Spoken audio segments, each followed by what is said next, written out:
¿Qué tal, chicos? Tengan buenas noches. Continuando con el curso de semiología, en esta oportunidad la, el tema a cargo será acerca de valvulopatías, semiología, soplos y valvulopatías, específicamente a cargo de la universitaria Katia Taipe Cancho. Ella es estudiante del noveno ciclo de la Facultad de Medicina Humana Daniel Alcides Carrión de la Universidad Nacional San Luis Gonzaga. Es tercio superior, coordinadora de actualidad académica en CPA SUSEMI y externado en el Hospital Nacional Guillermo Almenara Irigoyen. Sin más que decir, puede iniciar Katia Taipe. Su micro. Ya, listo, gracias. Buenas noches, chicos. Un gusto estar aquí con ustedes. Gracias por entrar. Bueno, antes de empezar, quería preguntarles, los que están aquí, más o menos, ¿de qué ciclo son? ¿Podrían escribirlo en el chat? ¿En qué ciclo están o a qué ciclo van a entrar? Me imagino que están ya entre un ciclo. Y también quería pedirles que estén atentos si es que realizamos algunas preguntas para que puedan responderlo y de esa manera ir interactuando. También pueden escribir sus preguntas y lo podemos ir contestando en el transcurso de la ponencia. Me gustaría, chicos, saber de qué ciclos son, para tener más o menos un contexto y no tocar quizá puntos que ya saben, no redundar, o si explicar desde lo básico para poder entender bien el tema, porque valvulopatías es un tema, no es difícil en realidad, solo basta que entiendas parte de la fisiología o fisiopatología de estas estructuras y todo sale así solito. Si no, entonces, ya. Entonces vamos a ir empezando. Ok, primero, yo he visto que están en una semana de semiología o algo así, ¿verdad? Entonces ya han visto algunos temas de semiología propiamente dicha, ya saben lo que es el orden, discusión, preparación, percusión, discusión, ¿verdad? Bueno, yo me imagino que ustedes han rotado en algún hospital en algún momento o antes, o quizá por la pandemia no, pero cuando ustedes tengan la oportunidad de hacerlo, se van a dar cuenta que en todo el área de cardiología, lo primero que hacen es de frente al corazón. Sin embargo, se olvidan de las otras cosas que también son fundamentales y podrían darnos algún indicio que nos podría ayudar al diagnóstico. Entonces, recordemos que la inspección siempre va a ser importante. Por ejemplo, si viene un paciente, por ejemplo, la fascia, tiene un paciente con áreas cianóticas, por ejemplo, en las mejillas, labios, podemos sospechar de una patología cardíaca. Algunos piensan que cardíaco solo es auscultar, pero no. Nos puede guiar incluso alguna impresión diagnóstica. O, por ejemplo, un paciente con anemia, ¿no? Un paciente con la cara pálida. Entonces, eso nos puede ayudar. También tenemos entre la inspección los latidos. Aquí vamos a observar lo que es el choque de punta y los latidos universales. El choque de punta en realidad puede estar también incluido dentro de la palpación, pero pues, es normal, digamos, en algunas personas. Por ejemplo, si hablamos de niños y jóvenes, es normal encontrarlo cuando ellos se encuentran en el cúbito supino, es decir, echados mirando para arriba. Pero en los adultos ya aproximadamente 30, 40 años, no deberíamos escucharlo. En todo caso, escucharlo no es patológico en algunas personas, depende de las edades, ¿ya? Pero sí nos puede ayudar por ahí a encaminar un diagnóstico. Ahora, a la inspección también tenemos que tener en cuenta lo que son las venas tubulares, ¿de acuerdo? Ese signo, digámoslo así, cuando nosotros vamos a encontrar en algunos pacientes, yo espero que de verdad tengan la oportunidad de ver porque van a poder observar cómo realmente palpita.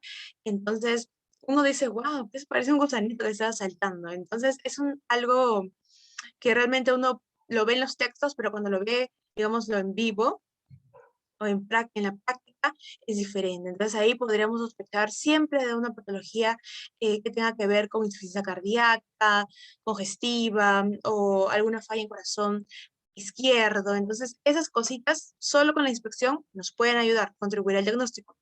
Ahora, para la palpación, vamos a tener en cuenta el pulso arterial, importantísimo. Aquí tenemos la neumotecnia frita. Por ejemplo, aquí además, uy, que la guió mi eso, ya está. Tenemos lo que es la frecuencia, regularidad, igualdad, tensión, amplitud y forma del pulso. Vamos a ver que para valvulopatías, la amplitud y la forma vamos a tenerla bastante en cuenta, han venido algunas preguntas en ENAM con ese tipo de temas, de consideraciones, entonces hay que tenerlo en cuenta. Okay, también acá está choque de punta, ya que también puede ser palpable, y otros latidos o frémitos.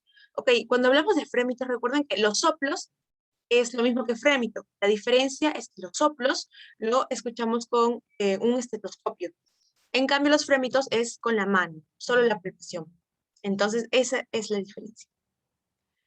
Y bueno, también tenemos la percusión. En realidad, según la literatura antes, sí abarcaba, aportaba mucho, sobre todo para ver cuál era el área cardíaca, ¿no? Pero ahora sí podemos pedir una radiografía y ahí podemos utilizar ese conocimiento. Sin embargo, si te encuentras en un lugar donde no haya quizá un radiógrafo y todo eso, pues se puede usar lo que es la percusión. En todo caso, también para algunas patologías como pericarditis, derrame pericárdico, entonces también podemos usar, ¿no? Y la ocultación, que es, digamos, uno de las partes más importantes para valvulopatías, porque aquí vamos a encontrar los soplos. Tienes el soplo diagnosticado o identificado y ya tienes la valvulopatía. Por ahí con algunos signos y síntomas más, pero el soplo es fundamental. Y también la auscultación pulmonar, porque vamos a ver más adelante que hay patologías cardíacas, valvulopatías, que están muy relacionadas a la parte pulmonar. Ya vamos a ver por qué.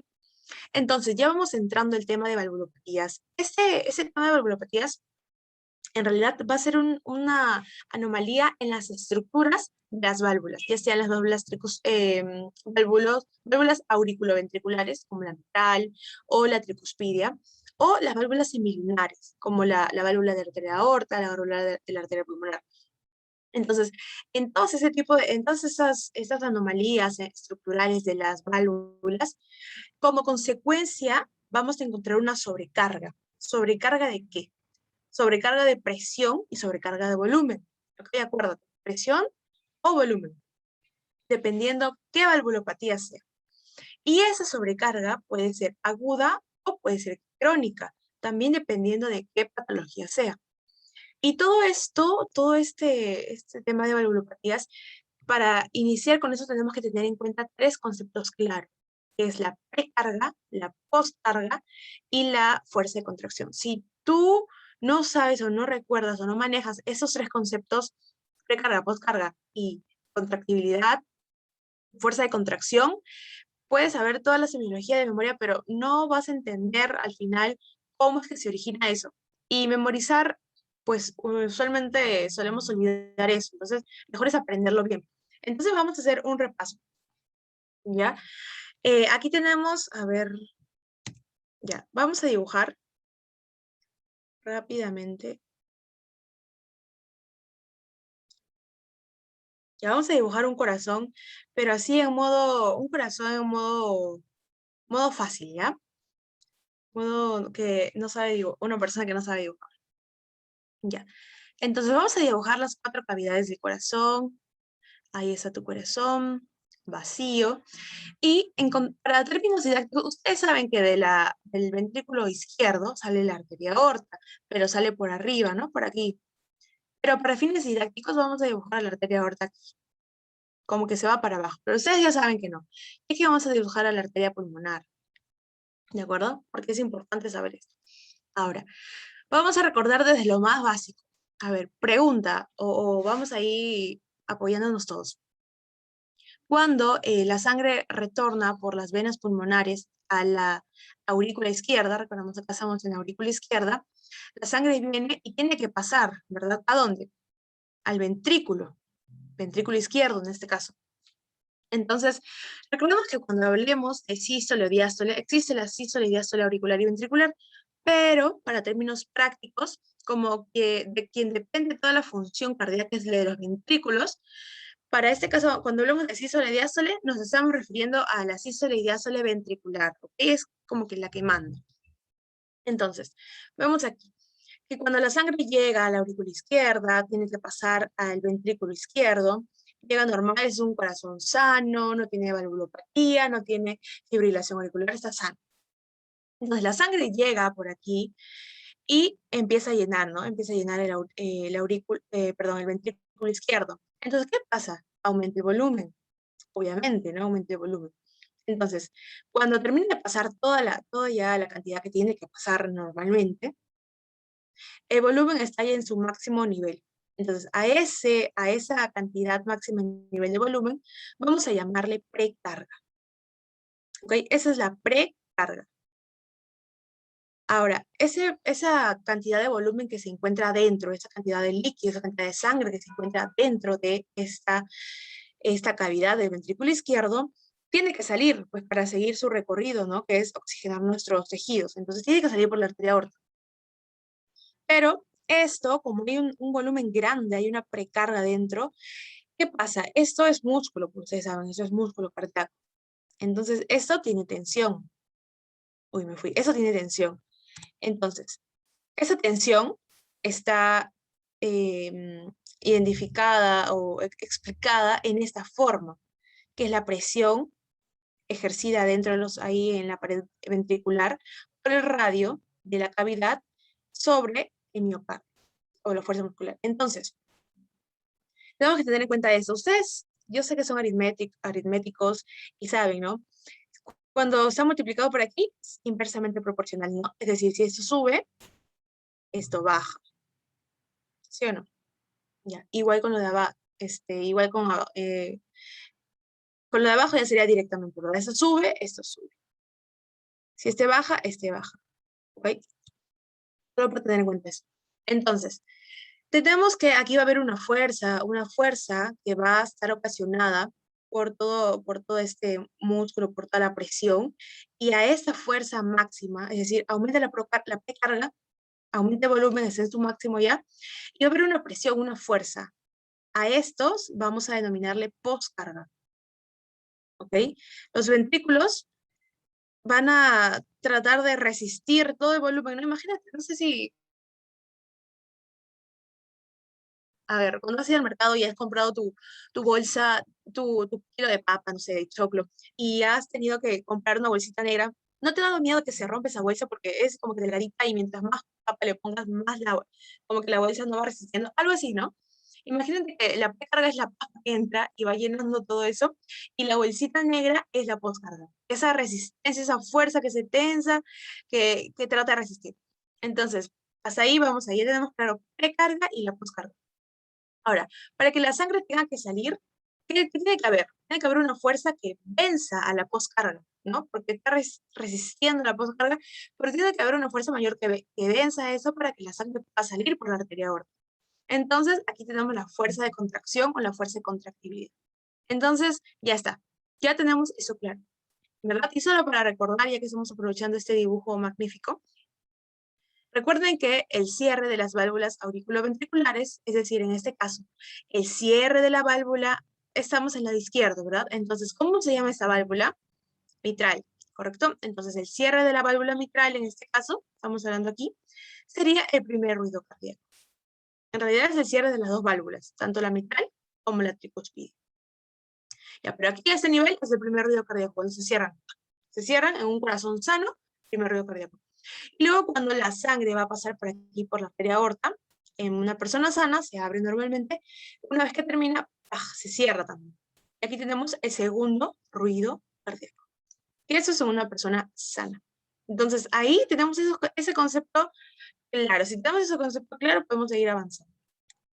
Entonces, por ejemplo, hay personas patológicas, ¿no?, que tienen un daño en el que la poscarga está aumentada.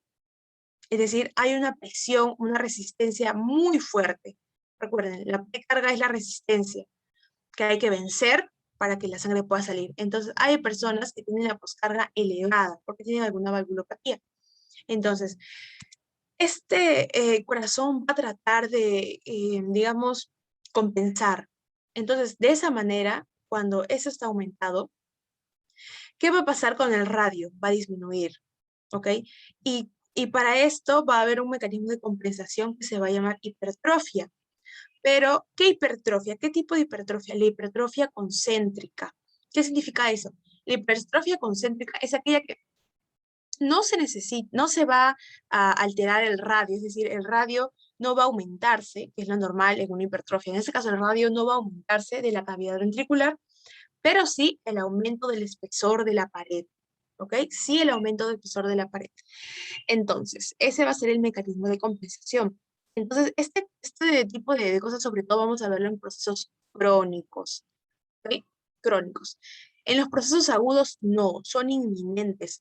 Yo me imagino que ustedes ya han visto en alguna oportunidad o han escuchado el tema de IMA, ¿no? Los infartos agudos de miocardio. Ustedes saben que hay el IMA estable, inestable, ¿no? Uno que es agudo, otro que es crónico. Uno que se compensa por ahí, las arterias todavía resisten, pero otro que ya es inminentemente, ¿no? Ya que es prácticamente, probablemente dicho, el Zika o el Lima, ya. Entonces, cuando es agudo, es un proceso que no hay compensación y puede llevarte a una muerte súbita. En cambio, el crónico, lo primero que hace el corazón en un proceso crónico, como para compensar, es hipertrofiarse. Pero hay dos tipos, no te olvides, hipertrofia concéntrica, que vemos en este caso, es hipertrofia el grosor, digamos, de la pared, pero no el radio del ventrículo, no el radio. Y por el otro lado, la hipertrofia excéntrica, que sí aumenta el radio y también la pared. Eso vemos en otro tipo de patologías. ¿Ya? Eso sobre todo lo vemos en aumento de volumen. En este caso, aumento de presión, estamos, ¿ok? Aumento de presión. Es importante eso. Ahora, vamos avanzando, seguimos avanzando. Ahora, para entender lo que son los soplos, más adelante también, ya sabemos aquí, ¿no? Estas partes. Así como existe sístole y diástole de manera fisiológica, los soplos también van a estar organizados de la misma manera. Soplo sistólico, soplo diastólico. Algunos que son un poquito más exquisitos van a decir soplo de acuerdo a la fase en la que está protodiastólico, meso, o pan, holo, sistólico cuando es todo, igual con el diastólico. Pero ya es un poco más exacto, ¿no? Un poco más preciso, más exquisito. Pero si quieres solo soplo sistólico, diastólico, por ahí, y ya luego, cuando lo sabes bien, identificar todos y diferenciarlos bien, ya te aprendes lo que quieras. Romboidal, la forma, el inicio, en qué posición se puede escuchar mejor y todo eso. Entonces, tenemos que el primer ruido cardíaco ya lo hemos visto en nuestro corazón que hicimos, ¿verdad? Inicia con el cierre de las válvulas auriculoventriculares, que es aquí, es el primero. ¿Y aquí qué va a pasar? Va a haber una contracción isovolumétrica. Entonces, en la sístole, todo este proceso de sístole es la contracción, es decir, donde todo va a pasar alrededor del ventrículo, de los ventrículos. En este caso, tenemos el ventrículo izquierdo, que es una de las principales funciones del corazón, ¿no? Que es bombear la sangre. Entonces, se contrae el ventrículo, las válvulas, en ese instante, en ese segundo, las válvulas están cerradas, tanto las superiores, que son las auriculoventriculares, como las inferiores, que son las semilunares. Y hay un aumento de la presión ventricular. Ese momento es en el que la precarga y la postcarga están elevadas, en un corazón sano. Y luego aparece la expulsión rápida, es otra fase, ¿no? Imagínate cuando llenas algo, por ejemplo, un globito esos de carnavales que se llenan, cuando lo estás vaciando, o no sé, algo así, lo vas llenando y se va llenando con fuerza, pero al final ya cuando se está yendo el agua, poquito cae, ¿no? Algo así, ¿no? La expulsión rápida se va a salir todo con toda la fuerza, y luego la expulsión lenta, ¿no? Lo último que queda, como que ya lo que se está vaciando, ¿no? Y pues ahí van a ver algunas cosas, como por ejemplo, la expulsión lenta ya disminuye el volumen del ventrículo, obviamente, y también disminuye la presión de la aorta, porque la sangre va siguiendo su camino, digámoslo así. Y bueno, acá tenemos el segundo ruido cardíaco, después de la sístole, es decir, vemos dos porque, como sabemos, las válvulas semilunares en algunas personas no son muy, digamos, rítmicas, es decir, no coinciden al mismo tiempo, a diferencia del primer ruido cardíaco, pero eso no significa que sea patológico, ¿ok? Siempre se puede escuchar este doble, como que un doble ruido, pero que no haya mucha diferencia en el tiempo. Cuando ya hay más tiempo que este señalado, ya pues, que sea algo patológico, pero cuando no, se espera que es normal.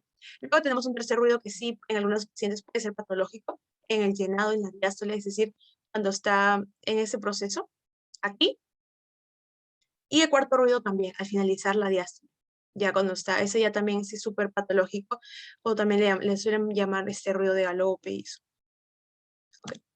Entonces, ya entrando ahora sí ya de lleno al tema de estenosis insuficiencias, tenemos algunas generalidades. Como ya sabes que es poscarga, ya sabes conceptos, vamos a ver que en la estenosis va a haber un aumento de la poscarga. ¿Okay? Vamos a dibujar con un corazón igual, como ya lo vimos, sencillo. Va a haber un aumento de la poscarga, es decir, por ejemplo, antes de proseguir, para que nunca te olvides, y es así como yo me acuerdo, ¿ya? Estenosis es con O, ¿verdad? Con O de open. Como ustedes son bilingües, se van a acordar. O de open. Es decir, abierto. Open en inglés, en español, abierto. Eso quiere decir, la patología aquí es cuando no se puede abrir. Las estenosis no se pueden abrir. Sus válvulas, algo pasa, hay una daño en la estructura, lo que sea, pero no se puede abrir. Y la insuficiencia tiene dos Cs, o sea, vamos a cerrar la C. Una C, una C. Ok, si abrir es open, close, perdón, cerrar es close. Les dije la respuesta. Cerrar es close. Ya. Entonces, como tú ya te vas a acordar así, ¿no?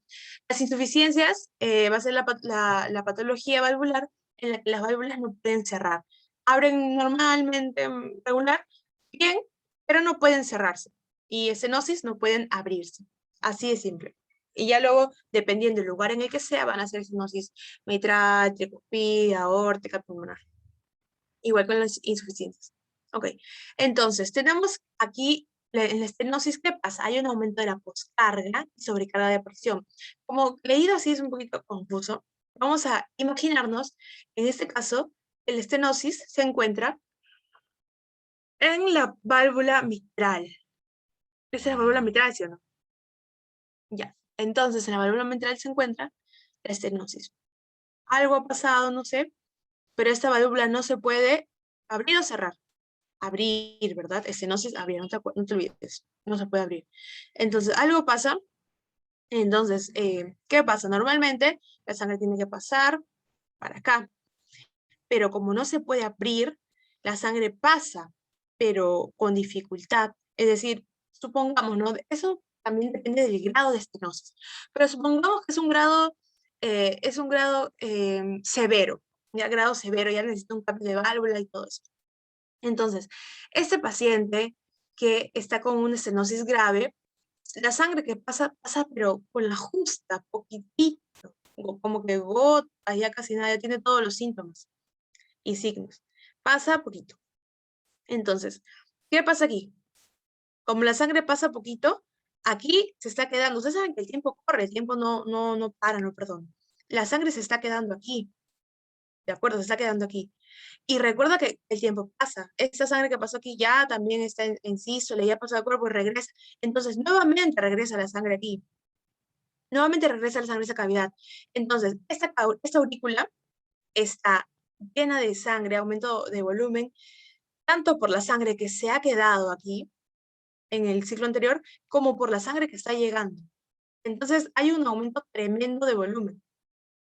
Y también, sobre todo, esa parte es más importante, sobre todo hay un aumento de la presión, porque el músculo cardíaco ya no puede más. Entonces hay un aumento de la poscarga. ¿Ok? Ahora, esto, como dice aquí, ¿de dónde? En la cavidad previa. Es decir, si la estenosis está aquí, ¿cuál es previo? Aquí, ¿verdad? Ese es previo. Posterior sería esto, ¿no? Pero previo es eso. Entonces, la aurícula está con una poscarga aumentada, hay un aumento de presión, y como consecuencia, recuerden que habíamos visto que cuando hay ese tipo de aumento de presión, como mecanismo de compensación, vamos a encontrar algunas respuestas como son la hipertrofia, en este caso concéntrica. Entonces, en ese tipo de patologías, en las estenosis, recuerda, todas las estenosis son crónicas. Todas las estenosis son crónicas, a diferencia de las insuficiencias, que pueden ser agudas o crónicas. Entonces, en las estenosis, vamos a ver, sobre todo en esta estenosis que estamos observando aquí, estenosis mitral, vamos a encontrar que va a haber una hipertrofia. Ahora yo te pregunto, una hipertrofia, perdón. Ahora yo te pregunto, ¿esa hipertrofia es concéntrica o excéntrica? Obviamente ya lo vimos, así que ya lo sabes. Es una hipertrofia concéntrica. Entonces, pasa eso. Sí. Y, y bueno, disminuye la precarga en la cavidad posterior, es decir, obviamente, ¿no? Si aquí está aumentada de presión por toda la cantidad que tiene en la cavidad posterior, es decir, aquí y en el ventrículo, la precarga va a estar disminuida, y si la precarga está disminuida, al momento de la eyección, ¿Cómo va a ser el gasto cardíaco? También disminuido, quizá por hasta por 50, por 50%, 40%, disminuido, ¿ya? Y la insuficiencia tiene que ver más con el volumen, ¿de acuerdo? La insuficiencia tiene que ver más con una sobrecarga de volumen. De igual manera, vamos a hacer otro corazón aquí. Ok, estamos en un corazón. Entonces, de igual manera, la única diferencia es que aquí, por ejemplo, ¿no? Vamos a tomar nuevamente un ejemplo aquí, como si fuera la insuficiencia mitral. La sangre, creo que aquí tengo, claro, aquí tengo un dibujo mejor. Ya, miren, aquí está la insuficiencia mitral. Yo haciendo mis circulitos aquí tenía mejores dibujos, ya. La insuficiencia mitral. Imagínate que ese es un ejemplo, ¿no? Imagínate que la válvula mitral no puede cerrar. ¿Eso qué quiere decir? Que la sangre va a pasar con total normalidad. Pasa normal. Ya dije, la sangre está feliz porque ya pasó normal. Pero ¿qué pasa? Ya tiene que cerrar, pues no tiene que hacer el primer ruido, tiene que cerrar. Y no puede cerrar. No sé, pasó algo con esa válvula que no puede cerrar. Entonces, la sangre se va a ir regresando. Ahora, recuerda también que en este caso, también ya la sangre está eyectando, está saliendo por la arteria aorta. Entonces, claro, regurgita la aurícula. Entonces, estamos viendo que la sangre va a salir por la arteria aorta. Sale por la arteria aorta y también está regresando, regurgita. Y por ejemplo, en estos casos, vamos a observar que sobre todo va a haber un aumento, como dice, a ver, una sobrecarga de volumen en cavidades previa y posterior. Y como consecuencia, ¿qué vamos a encontrar aquí? Dilatación. Es decir, si aquí era una hipertrofia concéntrica, donde solo había una hipertrofia de la pared, más no del radio de la cavidad, aquí sí vamos a encontrar los dos. Tanto dilatación de la cavidad como del radio. Es por eso que en las insuficiencias solemos ver hipertrofias ventriculares, ¿ok? Hipertrofias ventriculares, como es en el caso que hemos visto. Y pues esto ya vamos a ver, por ejemplo, si tú sacas una radiografía, por ejemplo, vas a encontrar un corazón en cardiomegalia, sobre todo con predominancia de un aumento en la parte izquierda, ¿no? Donde el ápex, donde está el ventrículo izquierdo. Y ahí te vas a dar cuenta claramente, vas a poder sospechar y ya pues pedir un ecocardiograma, exámenes complementarios. Pero eso va a ser uno de los signos. De acuerdo. Entonces, de eso ya no lo vamos a ver porque ya vimos en nuestro dibujito de aquí. Importante es que ya lo tienes en cuenta. ¿Ya? Bueno, ya. Si no, volvemos a la imagen. Cualquier cosa. Ahora sí, miren. ¿Cuáles son las valvulopatías? De hecho, yo les mencionaba que hay muchas, ¿no? La estenosis aórtica, estenosis mitral, insuficiencia aórtica, insuficiencia mitral. Eso es del lado izquierdo. Vamos a centrarnos en el lado izquierdo, uno, porque si conoces el lado izquierdo, el derecho va a ser similar, misma fisiopatología en realidad, y los signos son no tan claros, sobre todo para el lado derecho, y no son tan comunes en realidad, no son tan rentables tampoco. Entonces, vamos a tocarlos de acuerdo a la cantidad o la frecuencia con la que los solemos observar. Por ejemplo, la estenosis aórtica va a ser una de las primeras o de las principales valvulopatías que se suelen observar en hospitales, en la práctica, en la teoría, en las preguntas, en todos lados, sobre todo en Latinoamérica. Y en segundo puesto está la estenosis mitral. Y luego ya sigue la insuficiencia aórtica o insuficiencia mitral y las demás. Entonces, tenemos que saber de acuerdo a su frecuencia de presentación, ¿no? Porque obviamente van a venir los pacientes con esto. Y aquí tenemos este cuadrito que lo encontré y me pareció bien resumido, la verdad. Por ejemplo, tenemos que la estenosis aórtica, vamos a ver aquí causa común, síntomas y signos. La estenosis aórtica, en la estenosis aórtica, por ejemplo, vamos a dividirlo para hablar de su presentación en cómo se llama por edades. Por ejemplo, cuando un paciente es menor a 70, vamos a tener punto de corte de 70 años, ¿ya? Cuando un paciente tiene es menor a 70 años, es decir, joven, niño, adolescente, no sé, vamos a sospechar que esto va a ser, que esto ha sido congénito, es decir, el paciente quizá no lo ha notado, vive con normalidad, pero por ahí en una etapa de la vida se le presenta quizá paciente que empieza a realizar deporte, entonces al esfuerzo empieza a sentir alguna sintomatología y se da cuenta que tiene una estenosis aórtica. Entonces, cuando esto se presenta en pacientes menores a 70 años, vamos a decir que es congénito, ¿ya? Con más frecuencia es congénito. Entonces, ¿eso qué significa? Que ese paciente ha nacido con eso. Ahora, hay bastantes maneras de presentación, ¿no? De esto. Por ejemplo, cuando, ya sea, cuando presente por ejemplo, usted sabe que la válvula, la arteria aorta, tiene normalmente 3 valvas. Entonces, hay pacientes de personas que nacen solo con una válvula, que vamos a denominar univalvular. Algunas tienen 2 válvulas, bivalvular, ¿ok? Que es la más frecuente, bivalvular, pero algunos que presentan las 3 válvulas. Pero entonces, ¿qué sentido, no? Pero es que estas 3 válvulas son amorfas o son irregulares, es decir, no llegan a cerrar bien como debería cerrar una válvula. Entonces, como que están las 3 valvas, pero no llegan a cerrar, ¿ya? Entonces, también hay trivalvular. Pero la más frecuente es la bivalvular, ¿no? Cuando hay una patología en la que solo hay 2 valvas, la válvula aórtica solo tiene 2 valvas, y solemos encontrar aquí, por ejemplo, la coartación de la aorta, que es típico paciente varón, joven, que tiene pulsos aumentados en pulsos superiores y en el miembro inferior pulsos disminuidos. Ahí sospechamos rápidamente de una coartación de la aorta. ¿Ok? Entonces, para esta patología de estenosis aórtica vamos a tener el famoso TAS. Todo el mundo habla de TAS. Tú también tienes que saberlo así al revés del derecho. Yo he puesto ASD porque es como, según la cronología, cómo se va presentando. Pero tú, si quieres, apréndetelo con TAS y ya no importa. La cosa es que te acuerdes. Hablamos aquí de disnea, angina y síncope. Disnea porque el paciente, recuerden que ahorita vamos a ver nuevamente este, un repaso, ¿ya? Pero el paciente va a presentar disnea porque ya tiene afectación pulmonar. Entonces, esto sobre todo se va a presentar al esfuerzo. El paciente va a decir que ha caminado, puede ser a mediano esfuerzo también, ha caminado varias cuadras y presentaba esa disnea que no podía respirar. Además de eso, luego, bueno, eso es ya lo último, ¿no? Primero vamos a tener la angina. En algunos casos, el paciente va a decir, se podría confundir clínicamente con un infarto agudo de miocardio, pero para eso podemos pedir enzimas, un EKG, ¿no? Entonces ahí descartamos rápidamente. Pero el paciente va a tener sintomatología de angina. Y el síncope también suele presentarse, sobre todo porque recuerden que la estenosis aórtica, acuérdense esto, el paciente suele hipotensar, es decir, se le baja la presión. Entonces, como hay bajo gasto cardíaco, disminuye la presión del paciente. ¿Qué pasa? ¿Qué pasa con este?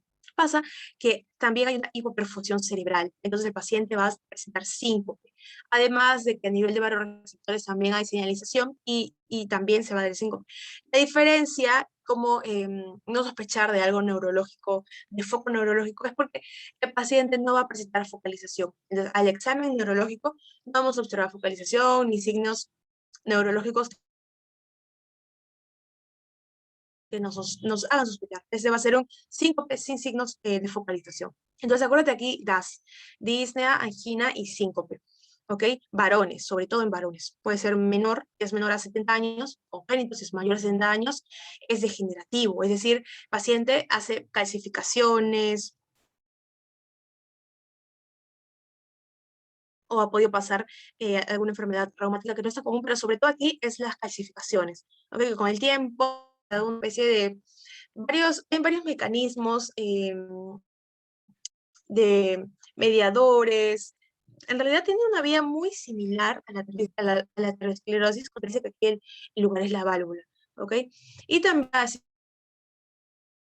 denominada prevalvular, valvular, de acuerdo a su ubicación, no sé si es antes de la válvula, en la válvula misma, o postvalvular. Pero eso ya son cositas por ahí que no son tan preguntadas. Ok, ese paciente va a tener un soplo, ese paciente con estenosis aórtica va a tener un soplo sistólico, ok, que va a ser irradiado a las carótidas. Ahora, sí es importante, quizá algunos memorizarlo para tenerlo así, no va a ser problema si con vas a recordarlo. Por ejemplo, vamos a usar, mejor vamos a usar un círculo. Creo que, no sé por qué siento que con el círculo es más sencillo todo. Ya. Tenemos aquí nuestro paciente con estenosis aórtica, ¿ya? Recuerda que acá está la aorta para fines didácticos, nada más. Acá está la aorta. Entonces, estenosis aórtica. Estenosis, ¿qué significa? Que no se puede abrir. Es decir, la sangre va a pasar con dificultad por aquí, ¿ok? No, o no va a pasar goteando con mucha dificultad. ¿Eso qué quiere decir? Que la sangre, ¿dónde se va a quedar sobre todo? Aquí, ¿sí o no? Aquí, en su mayoría. Entonces, cuando ya, por ejemplo, voy a esperar un poquito más porque le falta llenar, ¿no? El tiempo, porque el ciclo sigue y todo sigue funcionando a su ritmo. Cuando pasa esto, ese momento de contracción, cuando sale, aunque sea poquita sangre, tiene que darse la contracción. Ese momento se llama, ¿cómo se llama? Sístole, ¿verdad? Entonces, en ese momento de contracción, de sístole, es donde vamos a encontrar nosotros el soplo, ¿ok? Porque en sístole, ¿qué pasa? La válvula se abre o se cierra. Cierra, ¿verdad? Se cierra la válvula. Entonces, en este caso, vamos a encontrar que va a haber una incapacidad para esto. Entonces, vamos a encontrar ahí nosotros un soplo sistólico. Ahora, recuerda tú que la arteria aorta va para arriba. En ese caso está para abajo, ¿no? Pero ese normalmente va para arriba. Entonces, como acá vamos a ver la patología va a ser aquí, el soplo va a estar irradiado también para la parte superior, para el cuello, para exactamente las carótidas, la carótida. Entonces, aquí, a ese nivel vamos a poder observar también un soplo sistólico y radiocarótida. Esto es algo que tienes que saberlo sí o sí, porque las preguntas vienen así, literalmente te dicen soplo sistólico y radiocarótida y presenta disnea, y nada más, y con eso ya tienes una pregunta resuelta. ¿Ok? También ese paciente suele presentar un pulso parvus tardus. ¿Qué significa eso? Por ejemplo, ese paciente va a tener un pulso con una amplitud corta y va a tardar en aumentar. ¿Ok? Pero acuérdate, parvus tardus. Y como les había mencionado, esos pacientes con estenosis crónico, estenosis aórtica, suelen hipertrofiarse. ¿Ok? Hipertrofian, en este caso, hipertrofia del ventrículo izquierdo, y progresan a muerte súbita. Ahora, ese paciente, esos ya son cositas extras quizás, podemos encontrar con mayor facilidad cuando el soplo, como lo vamos a encontrar, le podemos decir al señor, inclínese hacia adelante, expire, entonces tú vas buscando el soplo por ahí en la expiración, ¿no? Esto sobre todo te va a ayudar cuando tengas la historia clínica del paciente, por ejemplo, y en su historia clínica ya diga que el paciente sufre de estenosis aórtica. Entonces tú como estás practicando dices, bien, paciente con estenosis aórtica, voy a ir a escuchar su soplo. Entonces, ya, como ya te sabes los hacks fáciles, dices, a ver, inclínese adelante y escuches el soplo, porque muchos cuando rotan no escuchan los soplos y al final algunos nunca escuchan un soplo hasta que son residentes, así. Y lo ideal es pues que escuchemos los soplos en pregrado. Ok, entonces ya terminamos aquí. Tenemos ahora la estenosis mitral. El estenosis mitral que es el segundo en presentarse, el segundo en frecuencia que se suelen observar. Vamos a encontrar que la causa principal aquí, sobre todo, va a ser la fiebre reumática, es decir, enfermedad reumatoidea. Para esto va a llegar tu paciente con antecedente de factor reumatoideo positivo o que la señora ya sabe muchas veces que tiene artritis reumatoide o por ahí, ¿no? O también hay antecedente de fiebre reumática, ya diagnosticado, pasan algunos años y porque eso no pasa el toque, no te da fiebre reumática y el toque no, eso se espera al menos unos 5 o 10 años aproximadamente. Y es mujer, sobre todo se presenta esos casos en paciente mujer. Entonces, ¿qué pasa aquí? Aquí vamos a encontrar tres signos que son importantes también, que es la disnea, hemoptisis y embolismo. Estos pacientes con estenosis mitral, mira, en este caso, una de las presentaciones más curiosas es que aquí hay fibrilación auricular, es decir, aquí fibrilan, ¿no? Fibrilan la paciente y además recuerda que tiene estenosis mitral, es decir, tiene estenosis mitral, no se puede abrir. hasta la válvula. Entonces el volumen se aumenta aquí. Y más que es un paciente con estenosis, con fibrilación auricular a ese nivel. Ustedes saben que los fibriladores auriculares suelen hacer émbolos, ¿no? Entonces va a ser su émbolo aquí.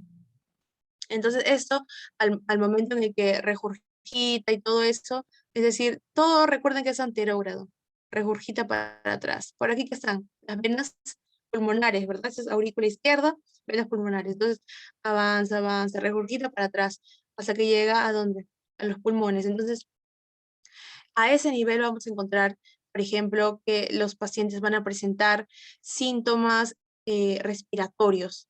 El paciente va a hacer, entonces el paciente va a presentar síntomas o signos respiratorios, hemoptisis, como hemos mencionado. Entonces, todo esto es por estos casos que sí se suelen ver, se suelen presentar bastante.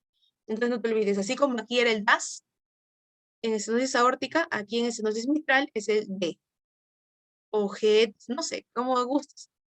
DH, disnea, hemoptisis y embolismo. Embolismo por una fibrilación auricular, sobre todo. Y aquí vamos a encontrar un soplo diastólico. Este soplo diastólico se va a irradiar al lápiz, ¿ok? Ese soplo se va a irradiar al lápiz. Recuerden que la sangre va a tratar de salir. Entonces, por eso es que el soplo al final se irradia al lápiz. Algunos textos te dicen que se irradia en la línea parasternal izquierda, que es por ahí te está diciendo que está para este lado, parte inferior, pueden decirte algunos en base cardíaca, pero por ahí te está diciendo lo mismo, ¿no? Y eso suelen dilatar la aurícula izquierda. Ok. Dilatan la aurícula izquierda.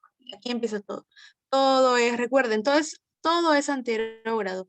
Ya sea aquí, por ejemplo, si la patología es aórtica, como aquí, todo va a ir para atrás, todo va a ir para atrás, ¿ya? No te olvides. Entonces, de acuerdo a eso vas viendo vas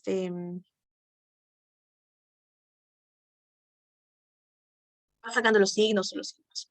Ahora, claro, exacto, todo depende también del recorrido. Por ejemplo, estoy leyendo en el chat que dice, ACV por la arteria carótida luego de haber pasado por el cañado aórtico. También, recuerden que por, este, por gravedad, no es tan frecuente por la gravedad, sí se suele presentar en pacientes, por ejemplo, paciente que no tiene problemas de coagulación.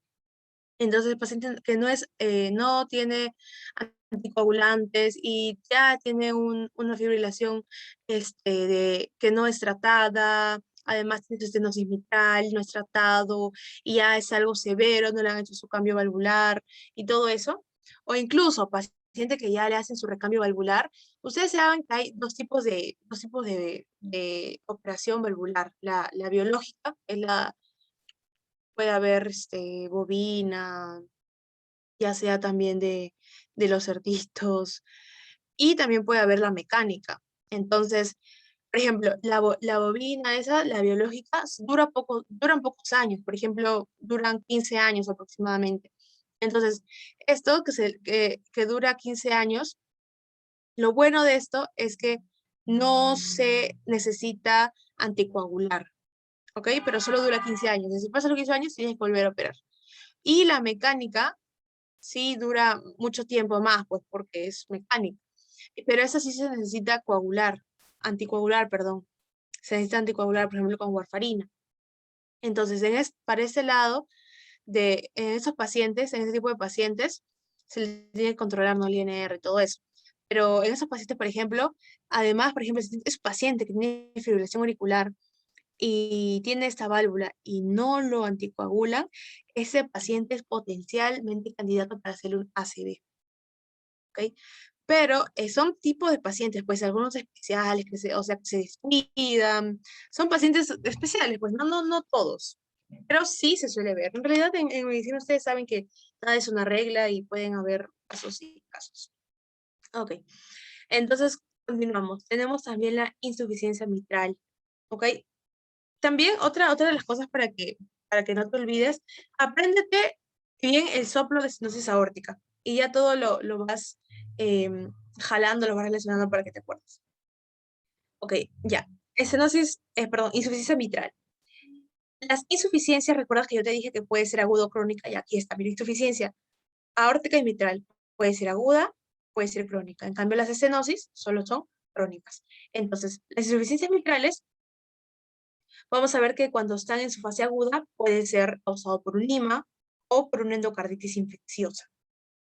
Una vez preguntaron en un ENAM, ¿cuál es la prueba gold estándar para una endocarditis infecciosa?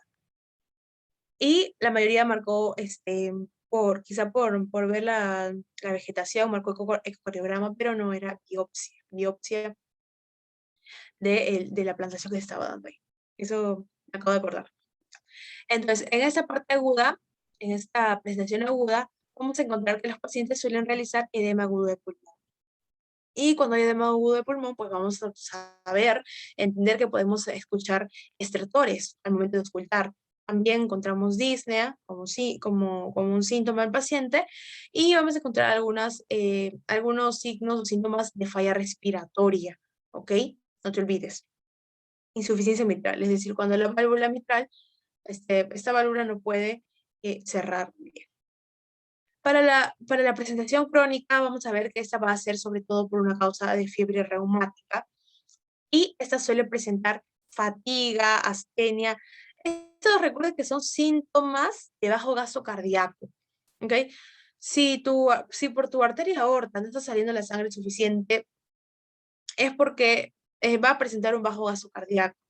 Entonces, si presenta bajo gasto cardíaco, todos los síntomas como dinamia, astenia, fatiga van a estar presentes, ¿ya? Algo así. No se va a poder oxigenar tu tejido, vas a estar cansado, así de la nada. Son signos o síntomas, se le conoce como síntomas del bajo azúcar. Ahora, aquí también, esto también han preguntado bastante, siempre se menciona. En este caso, hay un caso especial de insuficiencia mitral, es el síndrome de Barlow, que es el prolapso de la válvula mitral, un prolapso que causa insuficiencia. Eso vamos a verlo sobre todo en mujeres, paciente mujer, que al momento de la inspección tiene pectum excavatum, yo me imagino que ya lo han visto también, su pectum excavatum y presenta, como todas las insuficiencias mitrales, un soplo sistólico, que irradia la axila. Entonces tenemos que estenosis mitral, soplo diastólico, insuficiencia mitral, soplo sistólico. ¿Ah? Y por último, tenemos la insuficiencia aórtica. Esta patología también aguda y crónica. Para la presentación aguda, sobre todo va a ser causada por una endocarditis infecciosa y igual similar al anterior va a presentar edema agudo de pulmón. Y la patología crónica de insuficiencia aórtica puede ser causada, aquí sí hay múltiples causas, fiebre reumática, sífilis, aneurisma de la arteria aorta, síndrome de Marfan, y otras patologías. Por ejemplo, acá tenemos una enfermedad reumática que es espondilitis anquilosante. Las enfermedades reumáticas realmente sí suelen dar bastantes patologías valvulares.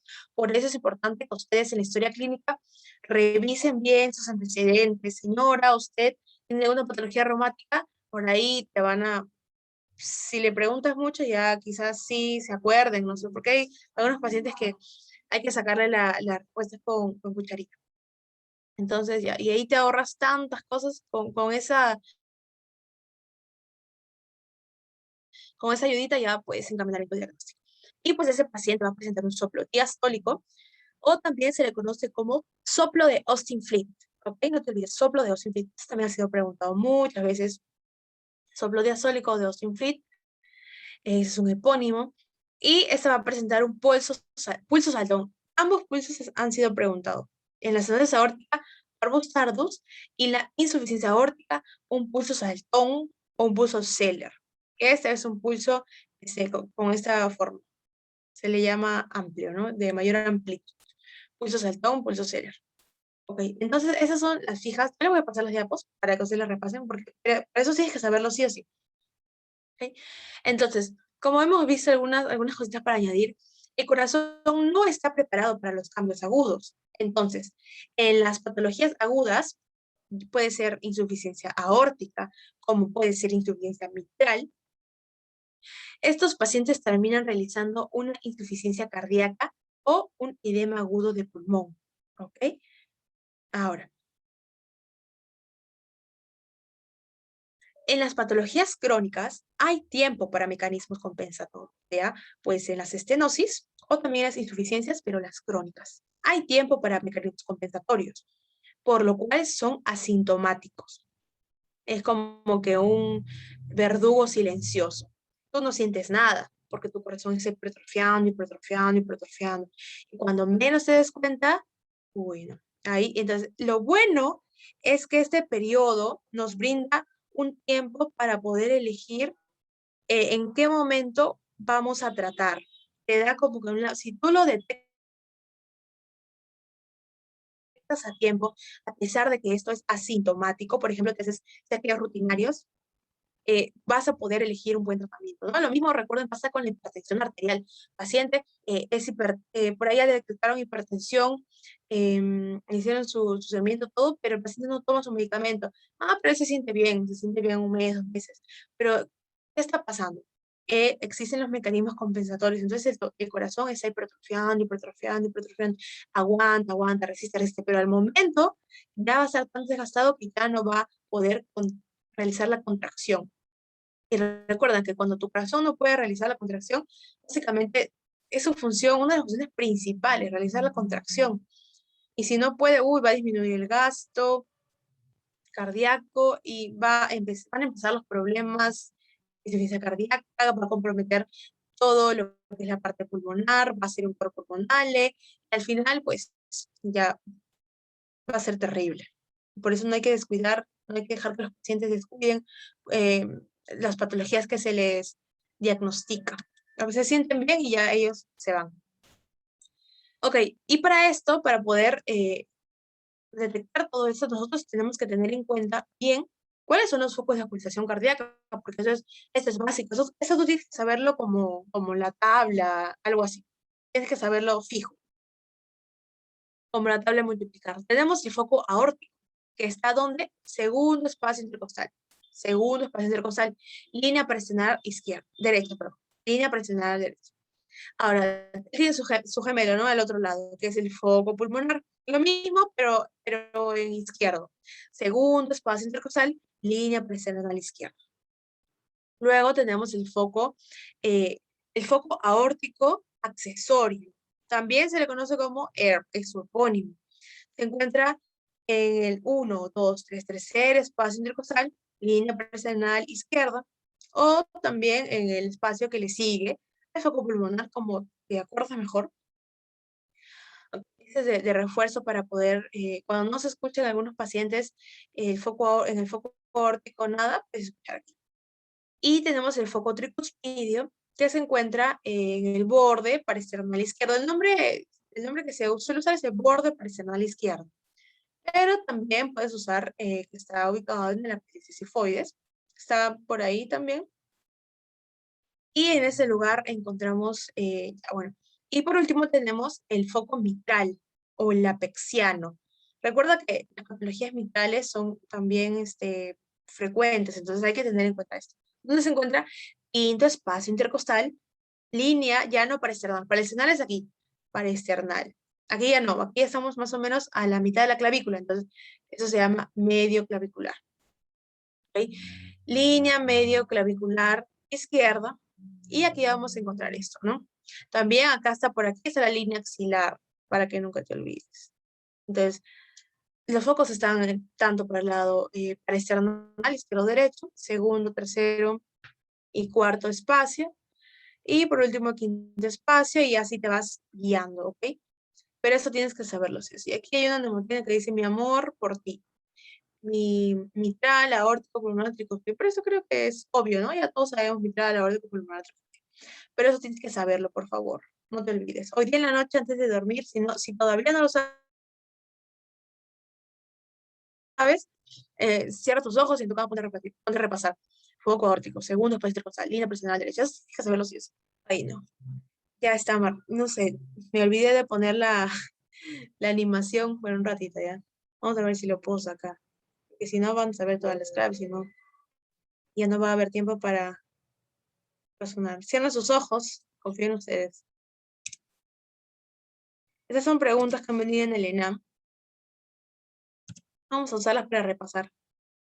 para practicar lo aprendido, para repasar lo aprendido. Ok. Paciente varón de 60 años de edad con hipertrofia ventricular izquierda, que al examen presenta pulso parvustardus. Ya mira, ya te lo estaba diciendo. Primero, te está diciendo hipertrofia ventricular izquierda. Yo te había dicho cuál era el paciente que hacía hipertrofia ventricular izquierda con mayor frecuencia. Ya.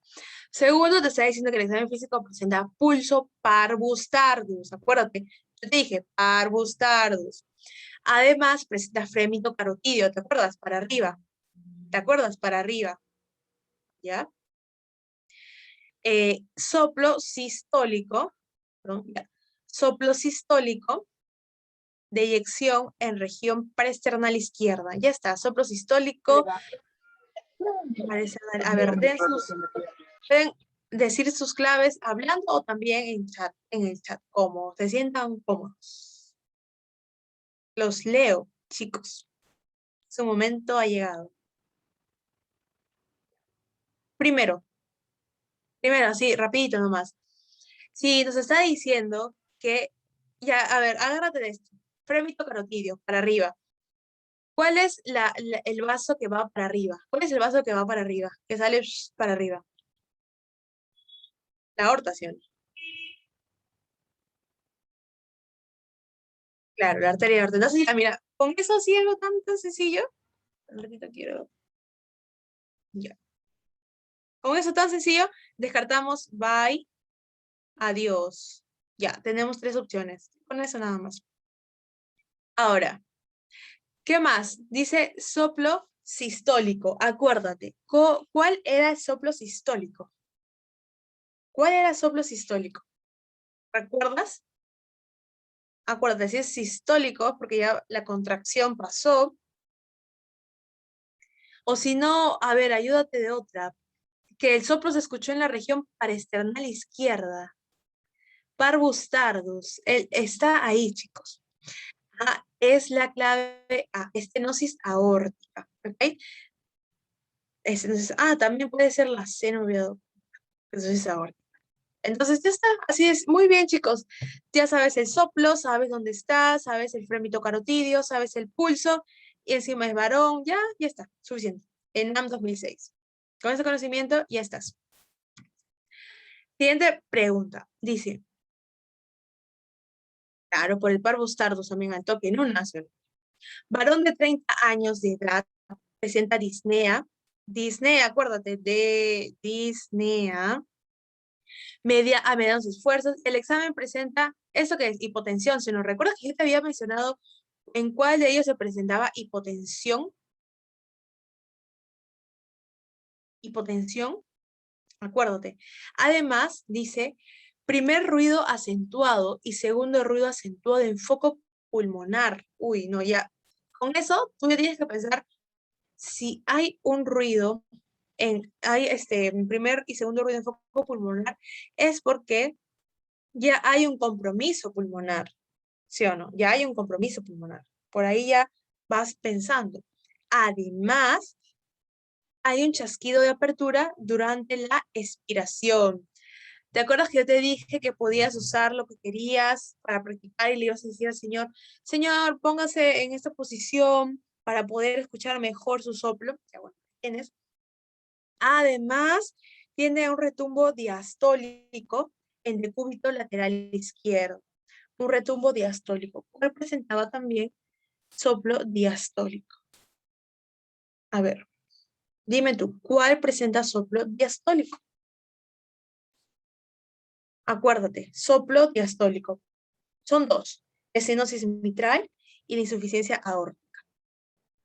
¿Cuál de los dos crees tú que es más probable que tenga compromiso pulmonar? ¿La estenosis mitral o la insuficiencia aórtica? ¿Cuál está más cerca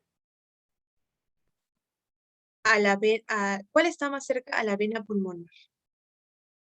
¿La estenosis mitral o la válvula mitral o la insuficiencia aórtica? Porque diastólico, cuando me dices diastólico, yo digo, ya, o estenosis mitral, insuficiencia aórtica, no hay más.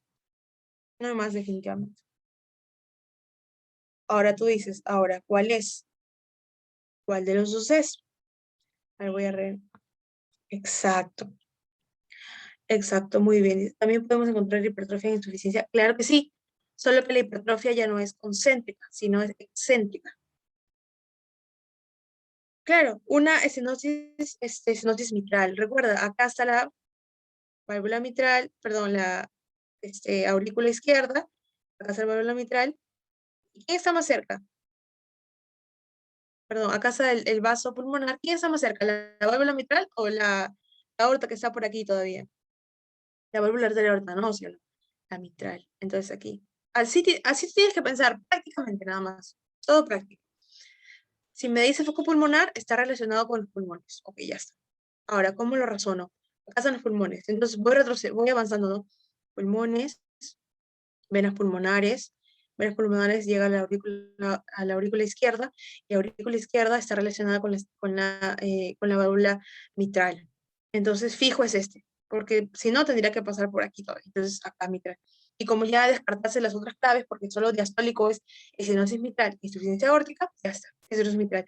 Y así nada más tienes que pensar rapidito, porque si más le das vueltas, no. No, no, no. Ya. Ya. Y recuerda, la disnea también es signo de cuando está involucrada ya la parte pulmonar. ¿Ok? Hay hipertensión pulmonar, aumento de la presión a ese nivel. Otra. Varón, varón de 40 años con antecedentes de fiebre reumática. ¿Ok? Fiebre reumática, acuérdate, era fiebre reumática, proceso crónico, proceso agudo, acuérdate. Hace 2 meses presenta episodios de síncope. Síncope. Al esfuerzo físico. No presenta alteración de la conciencia o signos de focalización post-sincopales, o sea, de origen neurológico. No presenta esos síncopes que él tiene, no presenta origen neurológico. Ahora, ¿cuál era la patología que presentaba síncope? Al esfuerzo físico. Acuérdate. Eso, acuérdate porque yo te dije que era algo que nunca te podías olvidar. Acuérdate quién tiene el DAS. Disney angina síncope. Acuérdate. En este caso, miren, en este caso, esto de la fiebre reumática te está poniendo como para confundirte, porque en realidad, por ejemplo, este cuadro que hemos visto, aquí estas no son las únicas causas. O sea, por ejemplo, yo he puesto acá algunas, ¿no? La mayoría, algunas, por ahí, algunas, pero en realidad hay múltiples causas. Hay un montón. Si yo les pongo, las causas son demasiadas clasificación, incluso hay las traumáticas accidentales, hay muchas causas. Un millón de síndromes que pueden ser incluidos aquí. Por ejemplo, la fiebre reumática, cuando hablamos de fiebre reumática, siempre, miren, toda esa fiebre reumática, aquí, crónico, crónico. ¿Qué quiere decir eso? Que la fiebre reumática va a ser una causa crónica en cualquier patología. ¿Eso qué quiere decir? Que la fiebre reumática puede ser causa de todo en realidad. Estenosis aórtica, insuficiencia aórtica, insuficiencia mitral, estenosis mitral. Sin embargo, lo más frecuente es estenosis mitral y en las patologías crónicas de insuficiencia, en nuestros dos. Ok, sin embargo. Pero en realidad puede ser también causante de la estenosis aórtica. Por ejemplo, ahí te podrían agarrar, ¿no? Porque yo aquí no lo he puesto, pero podría ser una causa. Pero entonces, me quieren confundir. Pero entonces yo digo, no, pero el síncope, ¿cuál es la única patología que hemos visto aquí que presenta síncope? ¿Cuál es la única? Mira, por la clínica nada más. Aquí tenemos falla de gasto cardíaco, edema agudo, fatiga, astenia, igual disnea. Aquí tenemos disnea, tenemos embolismo, tenemos hemoptisis. Pero ¿cuál es la única que presenta síncope? Te dije que te acuerdes del DAS y que nunca te olvides. Disnea, síncope y angina. Y miren, a muchos agarraron con esa pregunta, porque cuando te preguntan a ti, tú pregúntale a tu doctor, a tu profesor, a cualquier persona, dile, ¿cuál es la patología más frecuente que es causada por la fiebre reumática? Te va a decir estenosis mitral. Es una, sí te va a decir, porque es la primera, ¿no? La primera. pero la fiebre reumática en realidad pues, puede pasar en cualquier proceso crónico. Y las dos estenosis son procesos crónicos. Entonces, como acá tiene el DAS, el síncope, nuestra clave por ese síncope, porque miren cómo ese síncope nos lo desglosan, que al esfuerzo, que no presenta alteración de la conciencia, que no hay signos de focalización, le están dando como que bastante cabida al síncope y es por algo. Entonces, ¿cuál sería entonces aquí la causa? Una estenosis aórtica. La primera causa, o la causa, perdón, más frecuente de valvulopatías. Y con eso ya estás. Y así, chicos, eso sería todo. La verdad espero que les haya ayudado, porque si saben eso, cuando ustedes repasen su libro de valvulopatía,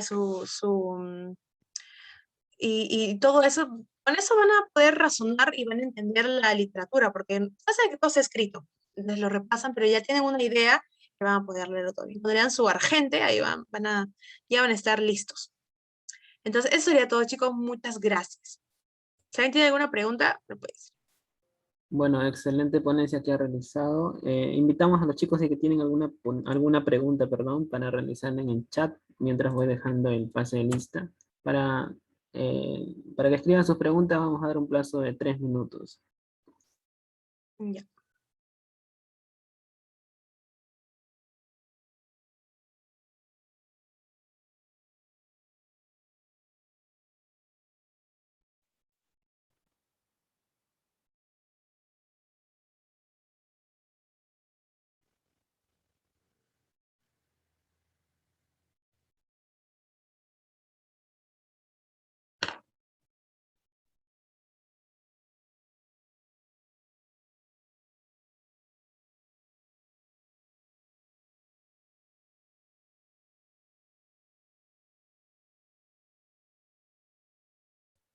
Ahí hay una pregunta, doctora, nos dicen, ¿la FR puede comprometerse a las cuerdas tendinosas? De no ser así, ¿qué patologías sí podría?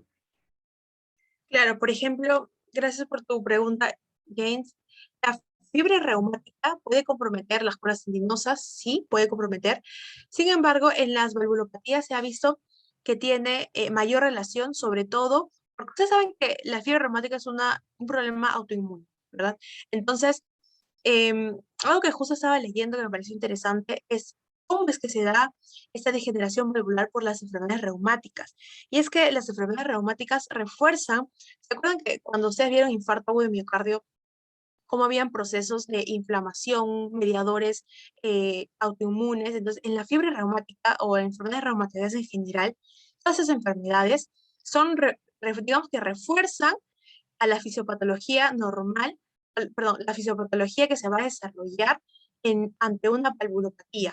¿De acuerdo? Ahora, se puede realizar esto en realidad en cualquier parte del corazón. No es muy frecuente, por ejemplo, encontrar en cuerdas tendinosas, pero sí en las valvulopatías.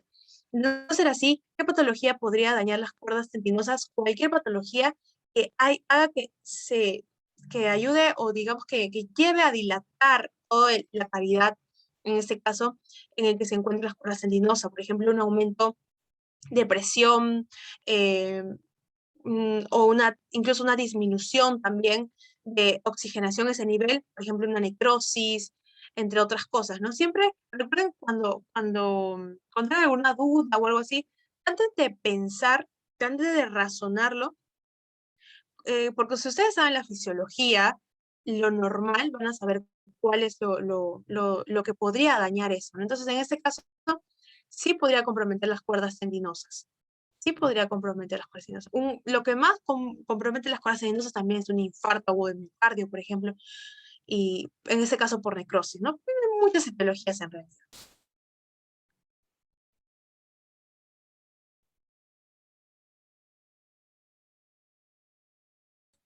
Bien, Katia, al parecer no hay ninguna pregunta más.